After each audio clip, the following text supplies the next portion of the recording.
E se eu te dissesse que existe um versículo na Bíblia, lido por milhões de pessoas todos os dias, que carrega em si o segredo mais poderoso da riqueza que já foi escrito na história da humanidade, e que ninguém, absolutamente ninguém, te mostrou a interpretação correta dele?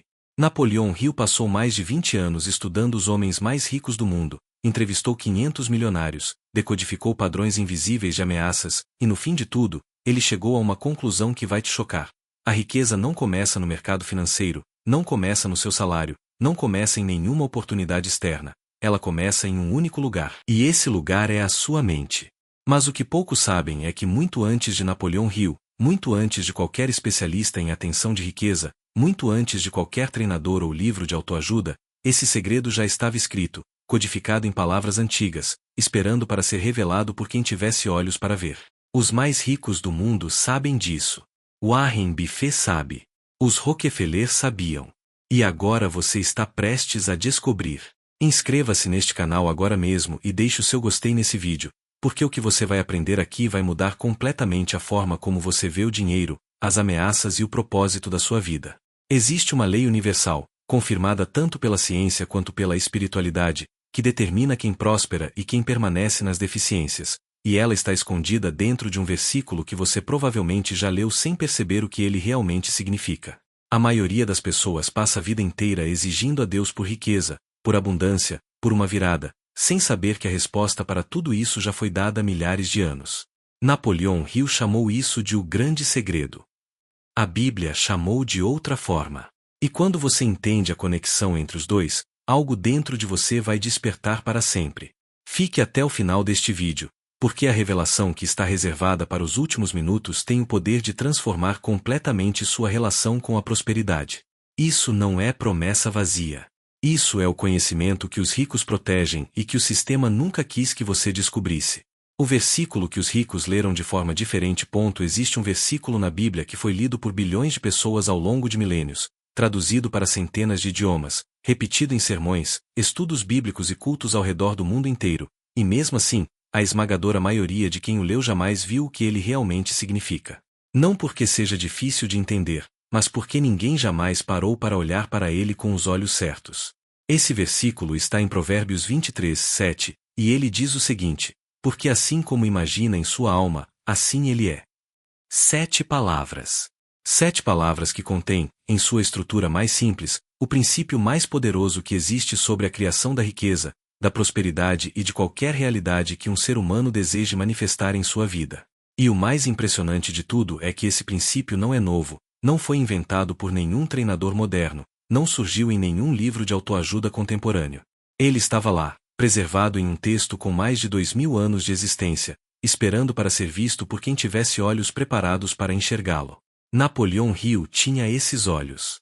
E foi exatamente por isso que ele se tornou um dos pensadores mais influentes da história sobre o tema da riqueza e do sucesso. Quando Napoleão Hill passou mais de 20 anos estudando os maiores milionários e bilionários de sua época, entrevistando nomes como Andrew Carnegie, Henry Ford, Thomas Edison e John D. Rockefeller, ele estava em busca de um padrão. Ele queria descobrir o que havia de comum entre pessoas tão diferentes em origem, educação, personalidade e peculiaridades, mas que chegasse ao mesmo resultado extraordinário de prosperidade e realização. E o padrão que ele encontrou não estava nos mercados financeiros, não estava na sorte, não estava nas oportunidades externas. Estava em algo muito mais profundo e muito mais pessoal. Estava na forma como essas pessoas pensaram sobre si mesmas e sobre o mundo. Estava na arquitetura interna da mente delas. Estava, na última análise, naquilo que elas imaginavam em sua alma. E quando você lê essa frase com essa perspectiva, Provérbios 23, 7 deixa de ser um versículo religioso genérico e se transforma em uma lei universal de funcionamento da realidade humana.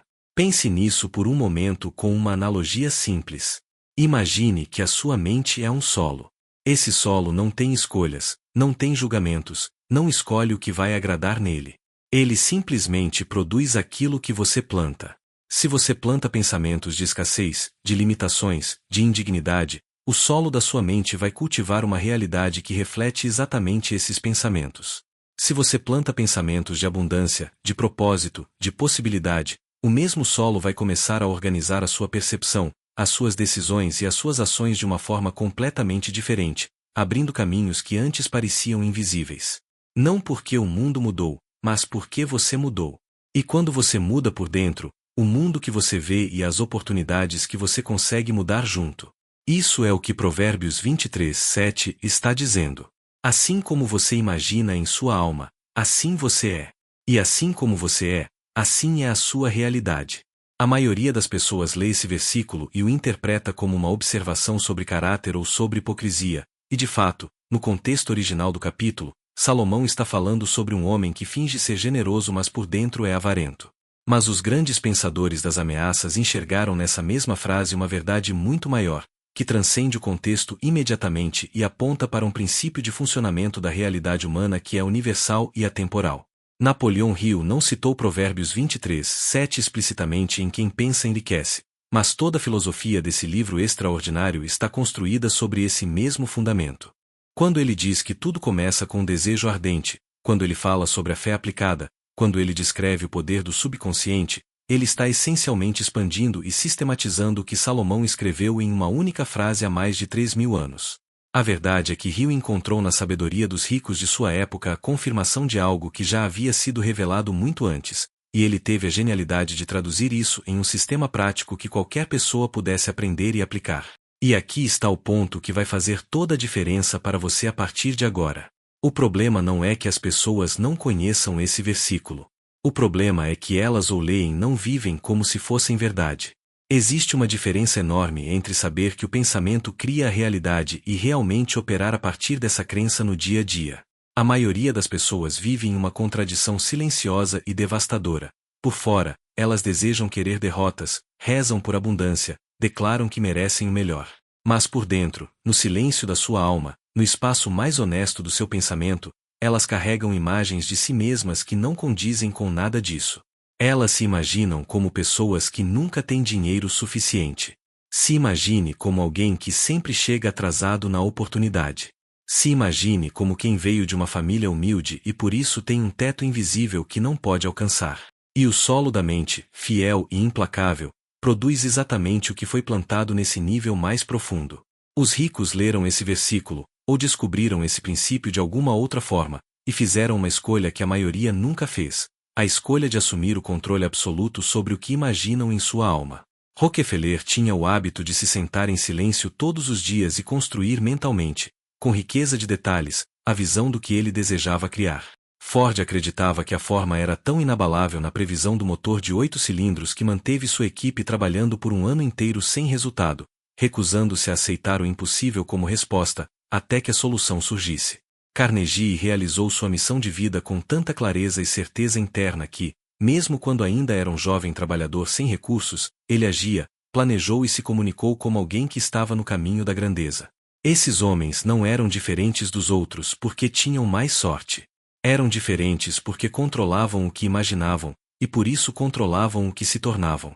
A aplicação prática disso na sua vida começa com uma pergunta honesta e ardente que poucas pessoas têm coragem de fazer a si mesmas. Quando você fecha os olhos e pensa em si mesmo, qual é a imagem que aparece? Você vê como alguém próspero, realizado, capaz, digno de abundância?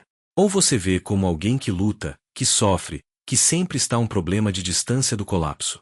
Porque qualquer que seja a imagem que está instalada em sua alma, ela está silenciosamente moldando cada decisão que você toma, cada oportunidade que você percebe ou ignora, cada relacionamento que você atrai, cada resultado que aparece em sua vida. Isso não é pensamento positivo superficial. Isso é o mecanismo mais fundamental de como a mente humana opera, confirmado tanto pela neurociência quanto pela sabedoria espiritual acumulada ao longo de milênios. E a boa notícia, a notícia que muda tudo, é que essa imagem pode ser mudada. Ela não é permanente. Ela não é seu destino. Ela é apenas o resultado de tudo que você absorveu até aqui, e que a partir de agora, com consciência e intenção, você pode começar a reescrever. Porque assim como você imagina em sua alma, assim você é. E se você pode mudar o que imagina, você pode mudar quem você é. E se você pode mudar quem você pode mudar absolutamente tudo. A lei da mente que Napoleão Hill chamou de o grande segredo. Ângulo. Conexão entre espiritualidade e ciência da mente.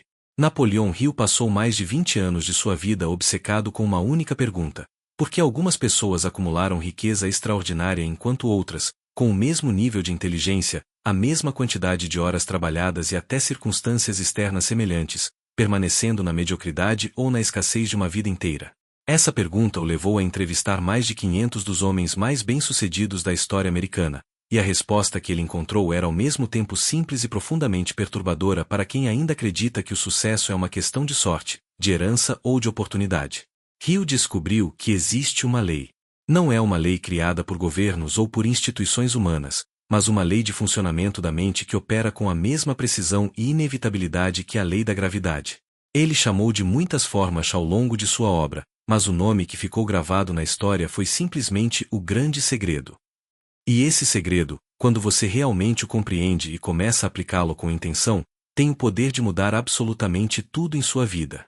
O grande segredo de Napoleão Hill pode ser resumido em uma única frase que ele repete de formas diferentes ao longo de toda a sua obra. Aquilo que a mente do homem pode conceber e acreditar, a mente do homem pode alcançar.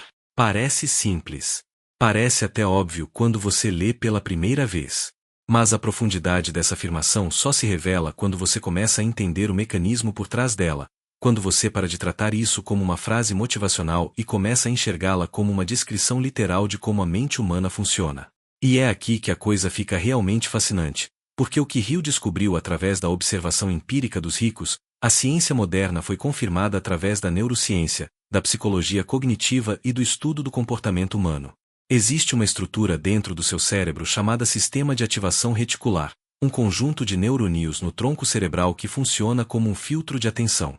Seu cérebro recebe aproximadamente 11 milhões de bits de informação por segundo, mas sua consciência só consegue processar cerca de 50 bits por segundo. Quem decide o que fica e o que é descartado? O sistema de ativação reticular. E ele faz essa seleção com base em uma coisa muito específica. Aquilo que você considera importante, aquilo que está carregado de emoção e repetição no seu sistema mental. Em outras palavras, seu cérebro literalmente filtra a realidade com base no que você já acredita e no que você já espera ver. Pense em como isso funciona na prática com um exemplo do cotidiano. Você decide que quer comprar um carro de um determinado cor e modelo. E de repente, como por mágica, você começa a ver esse carro em todo lugar. Na rua, sem estacionamento, nos comerciais. Eles sempre estiveram lá. Seu cérebro simplesmente não estava programado para percebê-los. Agora que você registrou aquele objeto como importante, o filtro muda e ele passa a ser visível. Isso é exatamente o que acontece com a riqueza, com as oportunidades, com as conexões e com os caminhos que levam à prosperidade. Eles sempre estiveram ao redor das pessoas que reclamavam de falta de oportunidade. O problema não é a ausência de oportunidade. É a ausência de programação mental para percebê-la. E essa programação começa no subconsciente, que é exatamente onde Napoleão Hill focou toda a sua atenção quando formulou o grande segredo. O subconsciente é a parte da mente que funciona 24 horas por dia, 7 dias por semana, sem pausa, sem julgamento e sem filtro moral. Ele não distingue entre o que é real e o que é vividamente imaginado. Ele não sabe a diferença entre uma experiência que você viveu de verdade e uma que você reviveu com intensidade emocional suficiente na sua imaginação. Para o subconsciente, os dois o mesmo peso, o mesmo impacto e o mesmo poder de moldar seu comportamento, sua opinião e sua percepção do mundo. É por isso que os atletas de elite usam a visualização como ferramenta de treino. Michael Jordan visualizava arremesso cada vez antes de repeti-lo. Os estudos de neurociência mostram que quando um atleta imagina um movimento com intensidade suficiente, os mesmos neurônios que dispararam durante a execução real do movimento dispararam durante a visualização. O cérebro está, literalmente, praticando sem que o corpo se mova. E o mesmo princípio se aplica à riqueza, à prosperidade e a qualquer resultado que você deseje criar em sua vida. Napoleão Hill chamava esse processo de fé aplicado, e ele é absolutamente diferente da fé passiva que a maioria das pessoas conhece. A fé passiva é aquela que espera, que ora e aguarda que algo externo aconteça. A fé aplicada que foi descrita é ativa, é deliberada, é construída deliberadamente através da repetição de pensamentos carregados de emoção, de clareza e de certeza. Ele dizia que o desejo ardente, quando combinado com a fé e a persistência, cria uma vibração mental que o subconsciente transmite para a inteligência infinita, e que essa inteligência responde organizando as relações, as pessoas e os eventos necessários para que o desejo se manifeste. Você pode chamar essa inteligência infinita de Deus, de universo, de campo quântico, de lei de atração, ou nome não importa. O que importa é que o mecanismo seja real, documentado e reproduzível por qualquer pessoa que esteja disposta a aplicá-lo com seriedade e consistência. E aqui está um dos pontos mais poderosos e menos compreendidos de toda a obra de Napoleão Hill. Ele não estava falando de otimismo superficial. Ele não estava dizendo para você fingir que tudo está bem quando não está, ou para ignorar os problemas reais da sua vida. Ele estava dizendo algo muito mais sofisticado e muito mais desafiador do que isso. Ele estava dizendo que você precisa aprender a manter no campo da sua mente, como imagem dominante e recorrente, a visão daquilo que você deseja se tornar, mesmo quando a realidade externa ainda não reflete essa visão. Isso exige uma disciplina mental que vai muito além do que a maioria das pessoas está disposta a praticar. É fácil pensar em abundância quando tudo está indo bem. O verdadeiro trabalho é manter essa frequência mental quando as contas chegam, quando o projeto falha, quando as pessoas ao redor duvidam de você. E é exatamente nesse nível de comprometimento que os ricos se diferenciam dos que permaneceram na estagnação. Jim Carrey, antes de ser uma das maiores estrelas de Hollywood, quando ainda era um ator desconhecido lutar para pagar as contas, escreveu um cheque para si mesmo no valor de $10 milhões, datou para 5 anos no futuro e colocou na carteira. Toda vez que abria a carteira, ele via aquele cheque. Toda vez que se olhou no espelho, ele acessou a sensação de já ter alcançado aquele resultado. Ele não estava sendo irracional ou ingênuo. Ele estava usando, de forma intuitiva e consistente, exatamente o princípio que Napoleão Hill sistematizou e que a neurociência hoje confirma. O subconsciente responde à geração emocional, não à realidade presente. E 5 anos depois, Jim Carrey recebeu exatamente $10 milhões pelo filme O Máscara. Coincidência? Talvez para quem não entende o mecanismo. Mas para quem compreende o grande segredo, é simplesmente a lei operando com sua precisão característica. A aplicação prática disso começa com algo que você pode fazer hoje, agora, sem precisar de dinheiro, de recursos ou de nenhuma condição externa favorável. Começa com a decisão de assumir o controle sobre o pensamento dominante da sua mente. Não sobre todos os pensamentos, porque isso é impossível, mas sobre aquele pensamento que você alimenta de forma deliberada e repetida. Hill recomendou que ele chamasse de autossugestão, a prática de repetir, em voz alta ou mentalmente, com emoção sincera e imagens específicas, a declaração daquilo que você deseja ser, ter e realizar.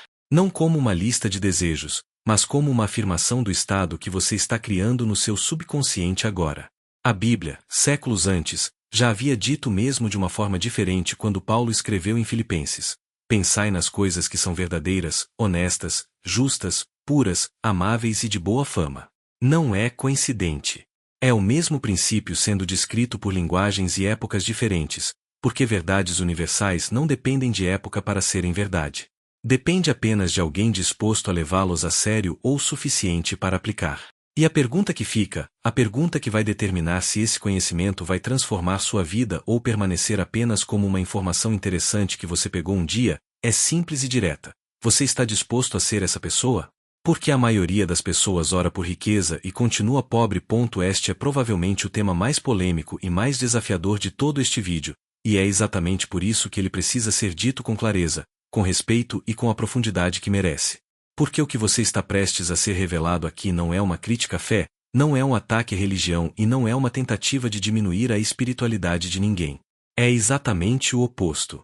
É uma tentativa de revelação para que tantas pessoas genuinamente devotas, pessoas que oram com fervor, que frequentam seus templos com fidelidade, que declaram sua fé publicamente e com revelação, continuam vivendo em deficiências, em dívidas e em uma distância aparentemente intransponível entre o que pedem e o que recebe. É uma resposta para essa pergunta. Quando você realmente compreende, não enfraquece a fé. Ela se transforma em algo vivo, operante e genuinamente poderosa. Existe uma diferença fundamental, uma diferença que a maioria das pessoas nunca foi ensinada a perceber, entre pedir e crer. E é essa diferença, aparentemente sutil mas na prática abissal, que está escondida a resposta para uma das maiores frustrações espirituais e financeiras da vida humana. Vamos começar com um versículo que está no coração deste tema. Em Marcos 11h24, Jesus disse algo que deveria ser considerado uma das afirmações mais radicais e mais precisas já feitas sobre a natureza da fé operante. Tudo o que pedirdes em oração, crede que já o recebestes, e tê-lo-eis. Leia essa frase de novo com atenção, porque ela contém uma estrutura que inverte completamente a lógica que a maioria das pessoas usa quando agora. A ordem não é peça, receba, e então acredite. A ordem é peça, acredite que já recebeu, e então receba. O estado de crença precede a manifestação. A certeza interna antecede o resultado externo. E essa diferença muda absolutamente tudo sobre como a oração, a afirmação ou qualquer forma de intenção intencionalmente funciona no campo da realidade. Napoleão Hill descreveu o mesmo princípio com palavras diferentes quando falou sobre fé aplicada como o estado mental no qual você envelhece, pensa e se comunica como se o resultado desejado já fosse uma realidade estabelecida, não uma possibilidade futura incerta, mas uma certeza presente ainda não visível aos olhos físicos. O problema é que a maioria das pessoas ora a partir de um estado mental que é exatamente o oposto disso. Eles oraram a partir da escassez. Elas se ajoelham diante do que não têm, focam toda a sua atenção emocional na ausência, na falta, no problema, e pedem para que algo externo preencha esse vazio. E a mente subconsciente, que como já vimos não distingue entre o que é real e o que é vividamente sentido, registra com precisão o estado emocional dominante da oração, que é o estado de carência, de falta, de distância entre onde você está e onde quer chegar, e continua organizando a realidade em esse torno estado. Não porque Deus não ouve. Não porque a fé não funciona. Mas porque o sinal mais poderoso que você está enviando ao campo da sua realidade não são as palavras que você pronuncia, mas o estado emocional que você habita enquanto pronuncia. E quando esse estado é de medo, de dúvida, de desespero ou de resignação disfarçada de fé, o resultado inevitavelmente reflete esse estado e não as palavras que o acompanham. Pense nisso com uma analogia que vai se tornar tão cristalina. Imagine que você está tentando sintonizar uma estação de rádio. A estação que transmite prosperidade, abundância e realização opera em uma frequência específica. Você tem uma rádio, que é a sua mente, e essa rádio capta com resultados perfeitos na frequência em que está sintonizado. Se o seu dial interno, moldado pelas suas opiniões mais profundas, pelas suas emoções dominantes e pelos pensamentos que habitam sua mente com mais frequência, está sintonizado na frequência da escassez, do medo e da carência, não importa quantas vezes você declara em voz alta que quer prosperidade. O rádio vai continuar captando a estação em que está sintonizado, não a estação que você está pedindo para ouvir. A mudança de frequência não acontece nas palavras. Acontece no dial interno, nas crenças, nas emoções e nos padrões de pensamento que operam no nível mais profundo de sua mente. E é exatamente aí que a maioria das pessoas não intervém, porque nunca lhes foi ensinado que isso é possível ou que é necessário. Existe outro elemento poderoso e frequentemente ignorado nessa proposta, que Napoleão Hill convenções e que os grandes estudiosos da fé aplicada sempre sublinharam: a contradição entre a crença declarada e a crença operante. A crença declarada é aquela que você afirma conscientemente, que você defende em uma conversa, que você repete na oração ou na afirmação positiva. A crença operante é aquela que governa o seu comportamento real, que determina suas decisões cotidianas e que se revela não no que você diz, mas no que você faz.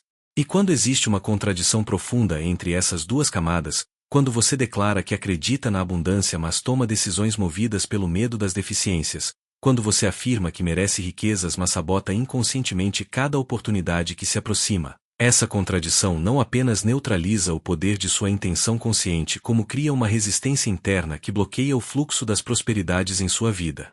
Ele observou que muitos dos homens que estudaram, antes de construírem suas fortunas, passaram por um processo de alinhamento interno profundo no qual eliminaram as contradições entre o que declararam querer e o que realmente acreditavam ser possível para eles. Andrew Carnegie não apenas desejava ser rico. Ele foi excluído de sua mente, de forma deliberada e consistente, qualquer crença de que ser rico estava fora de seu alcance. Rockefeller não orava apenas por ameaças. Ele tratava cada centavo que passava pelas suas mãos como evidência de uma lei de abundância que ele havia internamente abraçado como verdade absoluta. Não havia contradição entre o que eles pediam e o que eles acreditavam. E essa ausência de contradição é que Hill chamava de fé sem mistura, a fé que opera sem a interferência da dúvida, do medo ou da opinião limitante que sabota a intenção consciente. Existe ainda uma camada adicional dessas características que merece atenção especial, e que está profundamente enraizada em mensagens religiosas que foram mal interpretadas ou transmitidas de forma incompleta ao longo de gerações. Muitas pessoas cresceram ouvindo que o amor ao dinheiro é a raiz de todos os homens, que é mais fácil um camelo passar pelo fundo de uma agulha do que um rico entrar no reino dos céus, que a pobreza é uma virtude espiritual e que desejar riqueza é uma forma de ganância pecaminosa. Essas mensagens, absorvidas durante a infância no estado de receptividade total que mencionamos anteriormente, desempenham em muitas pessoas uma associação devastadora entre perdas inconscientes e culpa, entre riqueza e maldade, entre desejo de abundância e afastamento de Deus. E com essa associação instalada no subconsciente, a mente cria um mecanismo de autossabotagem que opera com uma eficiência cruel. Toda vez que a prosperidade começa a se aproximar, o sistema de alarme interno dispara, a culpa emerge, o medo de se tornar uma pessoa má aparece, e a pessoa deliberadamente recua, sabota, perde ou rejeita a oportunidade que estava chegando. Não porque seja briga. Não porque não mereça. Mas porque a crença instalada diz que merecer ameaças é perigosa para a alma. A cura para esse padrão começa com uma reinterpretação teológica e filosófica honesta. O versículo que fala sobre o amor ao dinheiro não condena o dinheiro. Condena o amor desordenado, a idolatria, a colocação do dinheiro acima de Deus e acima das pessoas. E os maiores filantropos da história, de Carnegie a Rockefeller, de Buffett a Gates, relataram que é perfeitamente possível acumular riqueza extraordinária e usá-la como instrumento de serviço, de transformação e de contribuição ao mundo. A transparência, quando alinhada ao propósito e à integridade, não afastada de Deus. Ela amplia a capacidade de servir, de contribuir e de criar impacto positivo na escala que a pobreza jamais poderia alcançar. E quando você instala essa compreensão no nível mais profundo de sua crença, quando você reconcilia espiritualidade e prosperidade como aliadas e não como inimigas, algo extraordinário acontece em seu sistema mental. A contradição se dissolve. O bloqueio é removido. E a fé que antes era dividida entre o desejo de prosperar e o medo de pecar se torna inteira, unificada, operante, e começa a funcionar com um poder que nenhuma oração dividida jamais poderia gerar. Porque a oração mais poderosa que existe não é a que usa as palavras mais bonitas ou a que dura mais tempo de joelhos. É uma oração que nasce de uma fé sem contradição, de uma certeza que não precisa ser defendida porque está tão profundamente instalada na alma que se tornou indistinguível de quem você é. Segredo que os Rockefeller, Carnegie e os grandes milionários aplicaram. Se você pudesse sentar à mesa com os homens mais ricos que já pisaram neste planeta e fazer uma única pergunta, qual seria? A maioria das pessoas perguntaria sobre investimentos, sobre estratégias de negócios, sobre mercados e oportunidades. Mas Napoleão Hill já fez essa pergunta, de formas diferentes, para mais de 500 dos homens mais bem-sucedidos da história americana, e a resposta que ele recebeu repetidamente não tinha nada a ver com técnicas financeiras, com timing de mercado ou com vantagens competitivas externas. A resposta, invariavelmente, apontava para dentro. Apontava para uma arquitetura mental específica, para um conjunto de ideias, hábitos de pensamento e práticas internas que esses homens cultivavam com a mesma disciplina e seriedade com que outros cuidavam de seus negócios. E quando você começa a estudar as histórias de John D. Rockefeller, Andrew Carnegie, Henry Ford e outros gigantes da prosperidade com esse olhar, algo extraordinário acontece. Você para de vê-los como seres especiais tocados pela sorte e começa a enxergá-los como pessoas que encontraram e aplicaram, com consistência inabalável, princípios que estão disponíveis para qualquer ser humano disposto a levá-los a sério. Vamos começar com Andrew Carnegie, o homem que foi o ponto de partida de toda a pesquisa de Napoleão Hill. Carnegie nasceu na Escócia em uma família extremamente pobre, imigrou para os Estados Unidos ainda criança, começou a trabalhar em uma fábrica de algodão aos 13 anos recebendo um salário insignificante, e morreu como um dos homens mais ricos que o mundo já conheceu, tendo acumulado uma fortuna equivalente a centenas de bilhões de dólares em valores atuais. O que aconteceu entre o menino pobre da Escócia e o magnata do aço que construiu bibliotecas por todo o mundo? A resposta é em algo que Carnegie fez muito antes de ter qualquer recurso externo para explicar tal comportamento. Ele decidiu, com uma clareza e uma certeza que beiravam o absurdo para qualquer observador externo, que ele seria rico. Não que ele queria ser rico. Não que ele esperasse ser rico. Ele decidiu que seria. E essa distinção, aparentemente semântica, é na verdade a diferença entre duas formas completamente diferentes de se relacionar com o futuro e com as próprias possibilidades. Carnegie tinha o hábito de escrever seus objetivos com uma especificidade que impressionava. Ele não dizia que queria ter sucesso nos negócios. Ele definiu com precisão o que queria construir, quanto queria acumular, que tipo de impacto queria gerar. E ele revisitava essas visões com uma regularidade que transformava o que começou como um desejo em uma certeza interna profunda e inabalável. Napoleão Hill observou esse padrão em praticamente todos os grandes milionários que estudaram e sistematizaram no conceito de propósito definido, um dos pilares centrais de toda a sua filosofia. O propósito definido não é um objetivo vago. É uma visão específica, transmitida de emoção, revisitada com frequência e tratada pela mente como uma realidade em processo de manifestação, não como um sonho distante e incerto. E o que a neurociência hoje nos diz é que esse processo, repetido com consistência, reconfigura literalmente as redes neurais do cérebro, alterando a forma como a pessoa percebe oportunidades, toma decisões e interpreta os obstáculos que surgem no caminho. John D. Rockefeller é outro exemplo que desafia qualquer narrativa simplista sobre riqueza e gênero. Rockefeller cresceu em condições modestas, com um pai que era frequentemente ausente e uma família que dependia da mãe para sobreviver. Mas desde muito jovem, Rockefeller desenvolveu dois hábitos que o acompanhavam por toda a vida e que estão diretamente conectados aos princípios que Napoleão Hill documentou décadas depois. A primeira era o hábito de registrar cada centavo que entrava e saía de sua vida, não como um exercício de contabilidade mecânica, mas como uma prática de consciência e respeito em relação ao dinheiro. Ele tratava cada moeda como uma semente com potencial de crescimento, e essa mentalidade de abundância cuidadosa e intencional era radicalmente diferente da forma como a maioria das pessoas trata o dinheiro, como algo que chega e vai embora sem deixar rastro. O segundo hábito era a prática diária de silêncio e reflexão, momentos em que ele se sentasse consigo mesmo, avaliasse suas decisões, visualizasse seus objetivos e alinhava suas ações com sua visão de longo prazo. Isso não era misticismo. Era uma prática deliberada de gestão mental que os grandes líderes e empreendedores de todas as épocas repetiam de formas diferentes. Henry Ford apresenta talvez o exemplo mais dramático e inspirador de todos. Quando Ford decidiu criar o motor V8 de 8 cilindros em um único bloco, algo que os engenheiros da época afirmavam ser fisicamente impossíveis de fabricar, ele reuniu sua melhor equipe e deu uma instrução simples e desconcertante: continue tentando até conseguir. Os engenheiros trabalharam por meses sem resultado. Voltaram a Ford e disseram que era impossível. Ford respondeu com uma calma que só pode vir de alguém que possui uma certeza interna que transcende qualquer evidência externa: eu sei que é possível, então continue. E depois de aproximadamente um ano de tentativa, a solução surgiu. O motor V8 foi criado e se tornou um dos marcos da indústria automobilística americana. O que Ford tinha que seus engenheiros não tinham conhecimento técnico superior. Era uma fé operante tão sólida que ele se recusava a permitir que a realidade presente limitasse sua visão do que era possível.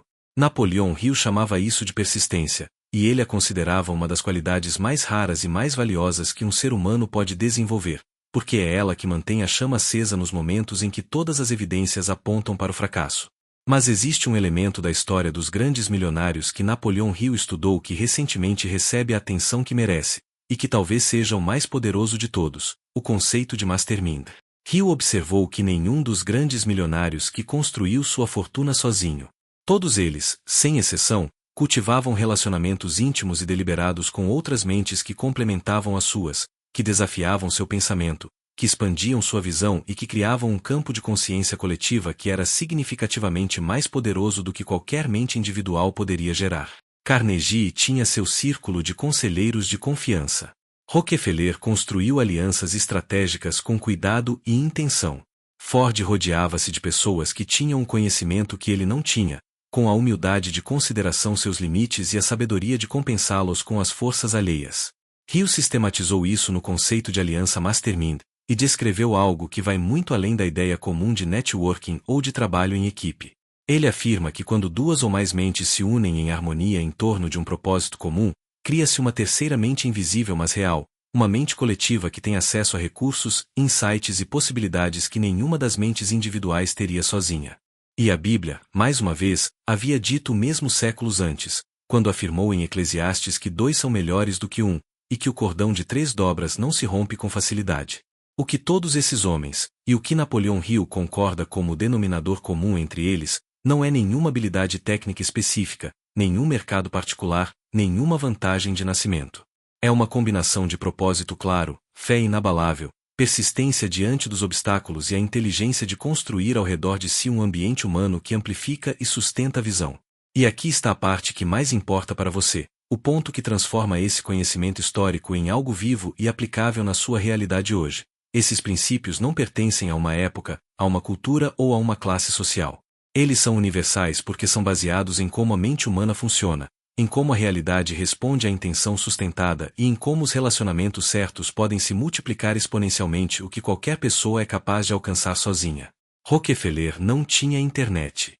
Carnegie não tinha acesso a cursos online. Ford não tinha mentores de desenvolvimento disponíveis 24 horas por dia. O que eles tinham era claro, fé, persistência e as pessoas certas ao lado. E você, neste exato momento, tem acesso a todos esses elementos.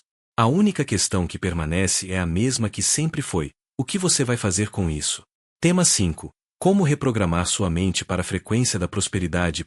Se você chegou até aqui neste vídeo, existe uma razão para isso. Não é coincidência, não é acidente, não é simplesmente porque você tinha tempo livre e decidiu assistir a um vídeo aleatório na internet.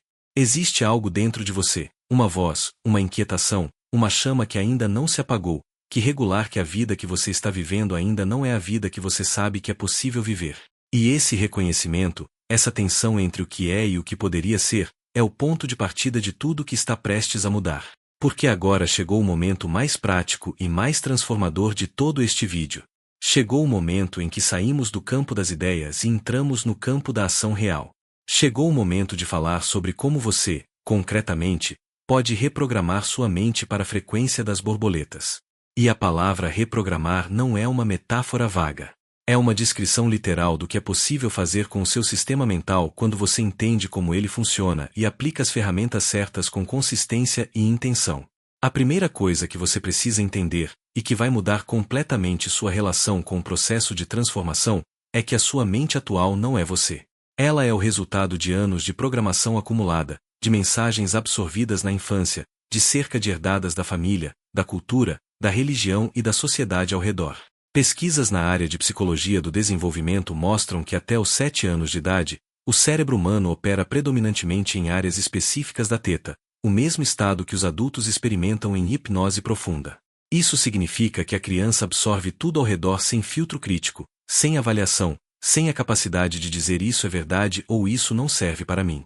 Ela simplesmente absorve e instala como verdade absoluta tudo o que os adultos ao redor dizem, fazem e demonstram. E é nesse período que a maioria das limitações sobre dinheiro, sobre mérito, sobre possibilidade e sobre identidade são instaladas de forma profunda e persistente no subconsciente. Se você cresceu ouvindo que o dinheiro não cresce em árvore, que rico é ladrão, que gente como a gente não chega lá, que você precisa trabalhar muito para ganhar pouco, essas frases não ficaram apenas na memória consciente. Elas foram gravadas no sistema operacional mais profundo de sua mente e continuam, até hoje, influenciando silenciosamente cada decisão que você toma, cada oportunidade que você deixa passar e cada resultado que se repete em sua vida. Napoleon Hill tinha essas décadas antes da neurociência moderna como ferramentas para comprová-lo, e ele chamava de conversas limitadoras herdadas ou pensamentos negativos que bloqueavam o subconsciente. Ele demonstrou que a grande maioria das pessoas que permaneciam na pobreza não fazia por falta de inteligência ou de oportunidade, mas porque carregavam instaladas no nível mais profundo da mente um conjunto de integração que as tornava invisíveis às oportunidades e incapacitantes de sustentar as prosperidades mesmo quando ela chegava. E por isso o primeiro passo do processo de reprogramação não é adicionar algo novo à sua mente. É identificar e começar a dissolver o que já está lá e que não deveria estar. Isso exige coragem, porque significa olhar para dentro com honestidade brutal e perguntar: o que eu realmente acredito sobre dinheiro? O que eu realmente acredito no meu valor? O que eu realmente acredito sobre o que é possível para mim? Não o que você diz em público, não o que você publica nas redes sociais, não o que você declara na oração. O que você acredita no silêncio mais honesto da sua mente. E se for uma resposta desconfortável, se você descobrir que por baixo das afirmações positivas existe uma voz que sussurra que você não merece, que é arriscado demais, que pessoas como você não chegam lá, então você encontrou exatamente o que precisa ser transformado. O segundo passo é a criação do que Napoleão Hill chamava de declaração de propósito definido, e que na prática funciona como um novo código que você está instalando no lugar do antigo. Essa declaração não é uma lista de desejos vagos como quero ser rico ou quero ter sucesso. Ela é uma afirmação específica, pessoal, comunicada de emoção e escrita na primeira pessoa do presente, como se o resultado já fosse real. Hill recomenda que essa declaração esteja incluída o que você deseja, quando deseja alcançar, o que você está disposto a dar em troca e uma descrição vívida de como sua vida será quando esse objetivo se manifestar. A especificidade é fundamental porque o subconsciente não responde a vagas desejadas. Ele respondeu a imagens claras, complementadas e emocionalmente benéficas. Quanto mais vívida, específica e emocionalmente real para sua declaração, mais eficaz ela penetra nas camadas profundas do subconsciente e começa a reorganizar os padrões mentais a partir de dentro. Pense nisso como a diferença entre dar ao seu GPS um destino vago como quero ir para algum lugar bom e dar a ele um endereço completo e preciso. Com o endereço preciso, o sistema calcula a rota, identifica os obstáculos e te guia com clareza. Com um destino vago, ele não sabe para onde te levar. O terceiro passo é uma repetição deliberada e emocionalmente enviada dessa declaração, e aqui está onde a maioria das pessoas falha, não porque o método não funciona, mas porque elas esperam resultados imediatos e desistem antes que o processo tenha tempo de criar raízes profundas. A neurociência nos ensina que a formação de novos padrões neurais, o que popularmente se chama de criar novos hábitos mentais, requer repetição consistente ao longo do tempo. Cada vez que você pensa um pensamento, os neuronídeos associados a ele disparam juntos e fortalecem a conexão entre si. Quanto mais vezes você repete o mesmo padrão de pensamento carregado de emoção, mais espessa e mais automaticamente se torna a via neural correspondente, até que o novo padrão começa a operar de forma natural e enviada, fornecendo o antigo. Ele chamava esse processo de autossugestão, e ele recomendava que fosse praticado pelo menos 2 vezes ao dia, preferencialmente nos momentos imediatamente antes de dormir e logo após acordar, quando a mente está em um estado de relaxamento alfa que a torna especialmente receptiva às sugestões que você deliberadamente implanta nela. A Bíblia descreveu esse mesmo princípio em Filipenses 4:8, quando Paulo instrui os crentes a fixar os pensamentos no que é verdadeiro, honesto, justo, puro, amável e de boa fama.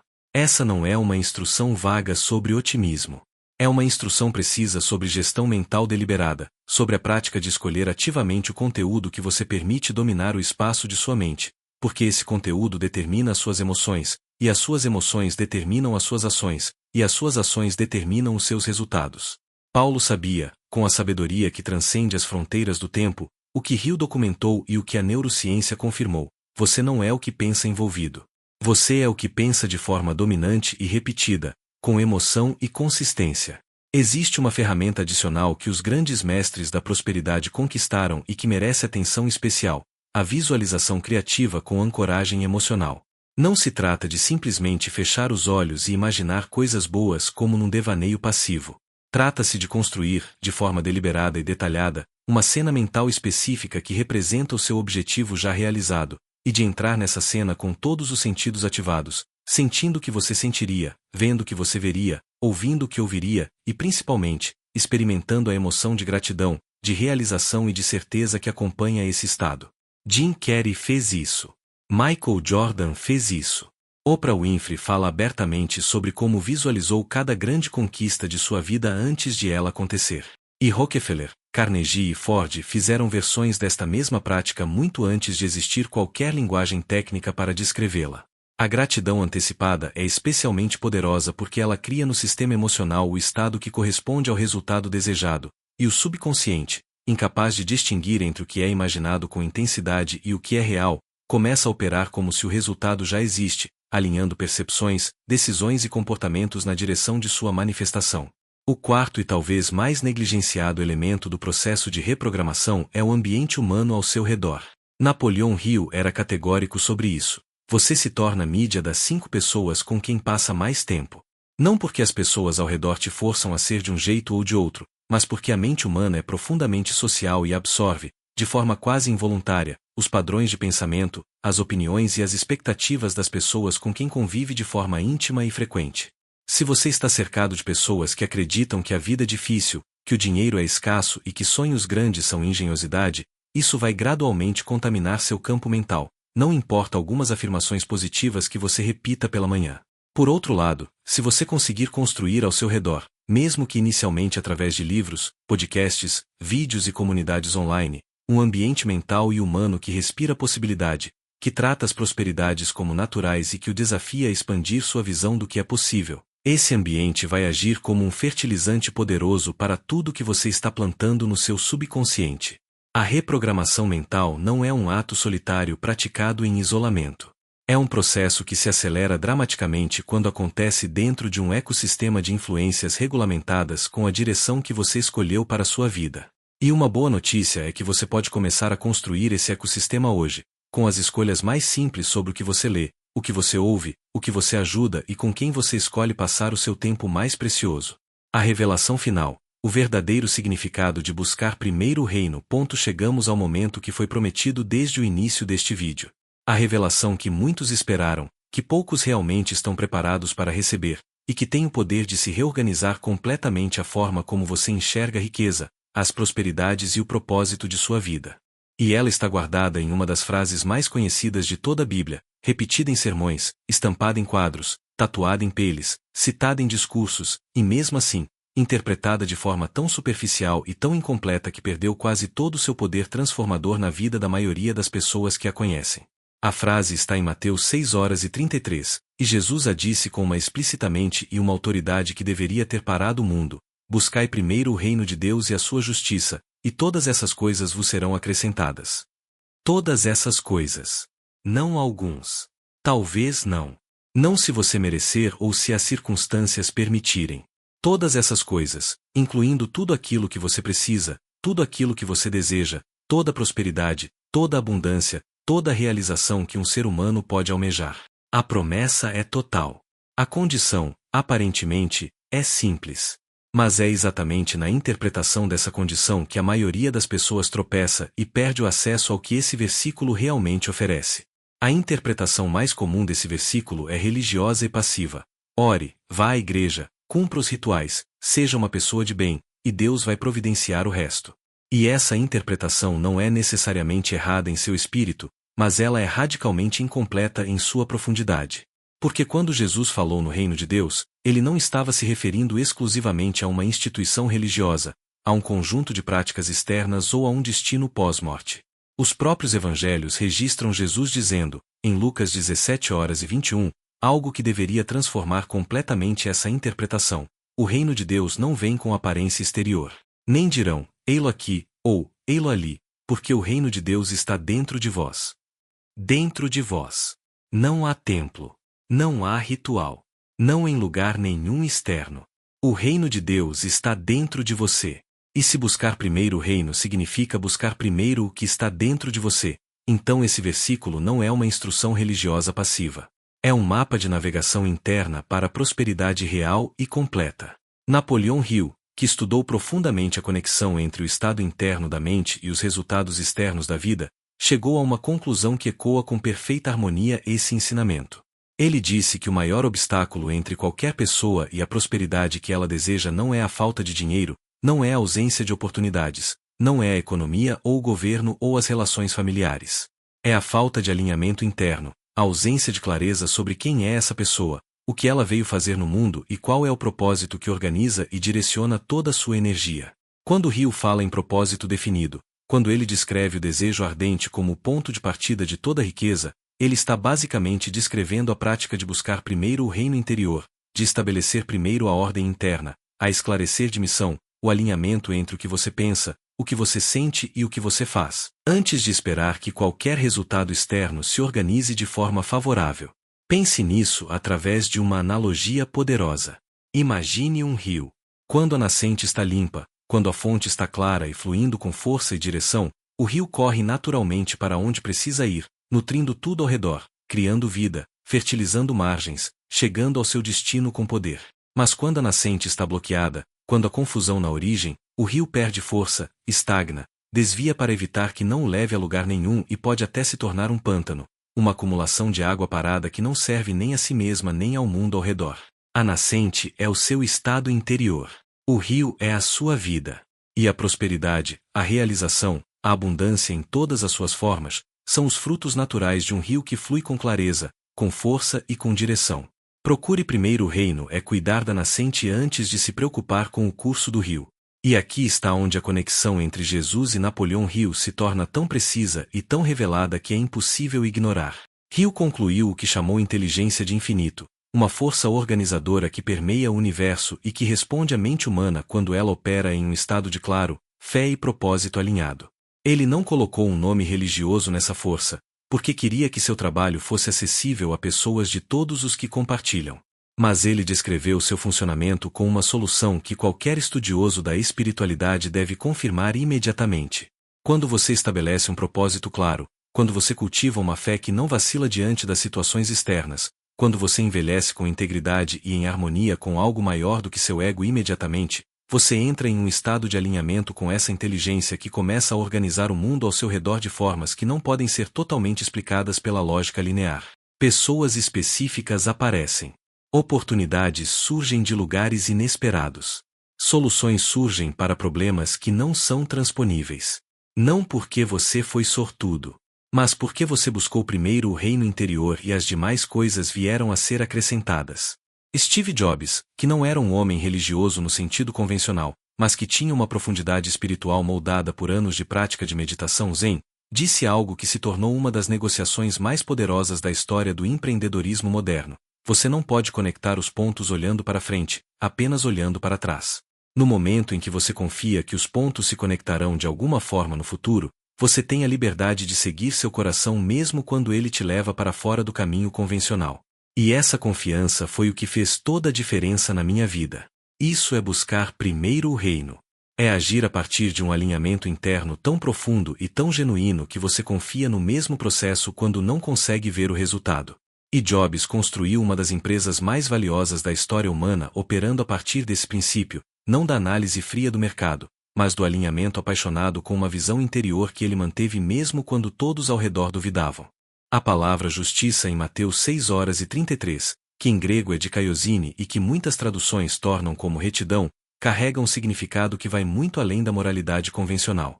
Ela se refere a um estado de alinhamento, de equilíbrio, de harmonia entre o que está dentro e o que está fora, entre o que você é e o que você faz, entre seus valores mais profundos e suas ações mais cotidianas.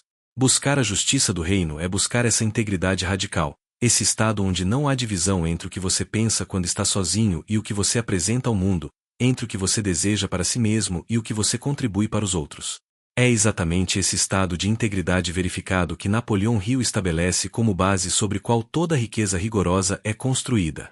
Ele relatou que as fortunas construídas sobre a exploração, sobre a desonestidade ou sobre o desequilíbrio entre dar e recuperar, sobreviveram a mais de uma geração. Mas as fortunas construídas sobre um propósito genuíno, sobre a criação de valor real para o mundo e sobre uma integridade que não se dobra sob pressão, tende a crescer, a se multiplicar e a durar. E olhamos agora a revelação final dentro da revelação final, a camada mais profunda de Mateus 6:33 que poucas pessoas jamais alcançaram. A frase diz que todas essas coisas serão acrescentadas. O verbo é passivo. As coisas são acrescentadas, não conquistadas, não arrancadas, não perseguidas com desespero. Isso muda completamente a relação que você tem com as borboletas.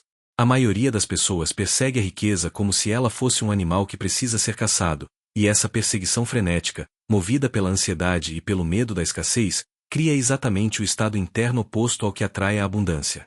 É a ironia mais cruel e mais comum da vida financeira moderna.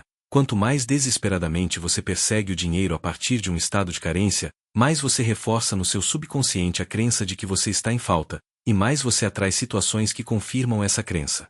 Mas quando você busca primeiro o reino interior, quando você encontra princípios claros, propósito, alinhamento e fé como suas prioridades reais, você para perseguir a prosperidade e começa a se tornar o tipo de pessoa que a prosperidade naturalmente. A transformação não começa quando o dinheiro chega. Ela começa no exato momento em que você muda de dentro para fora, quando você decide que o reino interior é sua prioridade real e não apenas mais um item em sua lista de desejos.